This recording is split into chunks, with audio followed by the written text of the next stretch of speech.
Hi guys! Magluto tayo ng ginisang itlog na may kamatis na may tokwa. Paano? Samahan niyo po ako. Meron lang po tayong tatlong sahog dito, tatlong itlog, dalawang tokwa at tatlong pirasong kamatis. Meron din tayong pampaanghang dyan na kauntian, ang ating paminta. Sa isang plate, ating dudurugin yung ating dalawang tokwa. Yan, so dapat po ay mapino natin ng bahagya ang ating mga tokwa para mabilis po natin siyang ma-mix mamaya sa ating pagigisa sa itlog at ating kamatis. Kapag ating napino na po itong ating tokwa, i-separate lang po natin. Ayan, hayaan lang po natin siya dyan ng kaunti.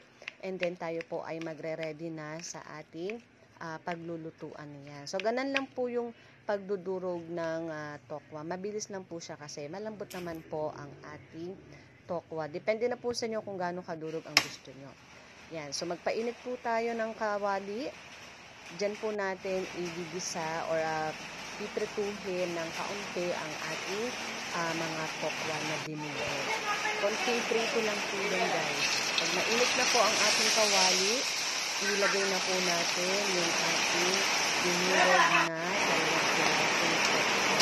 So, halong-halong lang po natin ng kaunti para mag-mix po na humalo po yung konti lang po nilagay ko dyan sa ating oil. Hindi po natin siya masyadong topas kami. Ganun lang po. Pero depende po sa inyo guys kung gusto nyo medyo toasted. Ayan, medyo maputi-puti. Kapag luto na, ipapasalamat natin doon sa pinigaw na pinaglagyan ng ating tokwa. And then, ipagay na po natin yung nasa ating patayin. Po natin na ilagay ko na po dyan yung ating tatlong itlog at ating nilagay sa pwede niyo po siyang lagyan na dyan ng konting bacon. Ako po, asin lang po ang ating ilalagay. Magpa-input po tayo ng mantika sa ating kawali at kapag ready na ito, igisa na po natin ang ating sibuyas.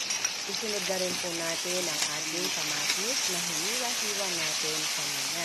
Tatakluban ko po yan mamaya guys kasi mas madaling pong makapalambot yung ating pero hinalo-halo ko muna yan para mas mabilis yung aroma or lasa ng ating sibuyas. Kapag kaganyan na po yung itsura ng ating kamatis, kung sa palagay nyo po, pwede na siya sa ating ginisa, pwede na po natin siyang timplahan ng ating paminta, and then patakan na rin po natin yan ng kaunting pampaalat.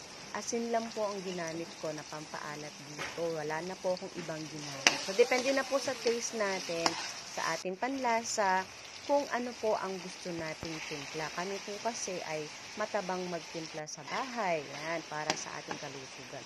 And then, ilagay na po natin ang ating tokwa na dinurog at kanina po ay pinirito ng kauntian. So, i-mix-mix lang po natin dyan. Again, pwede na po kayong magtimpla diyan. Depende na po sa inyong taste. Kapag sa palagay natin, nag-even na po yung ating pagigisa sa tokwa, sa kamatis, pwede na po natin ihulog ang ating itlog. Napakasimple po nito kasi para lang din po tayo nagluluto ng tipikal na piniritong itlog at ginisa sa kamatis. So, ganun lang po yan. Tikman na lang po natin kung ano ang lasa na gusto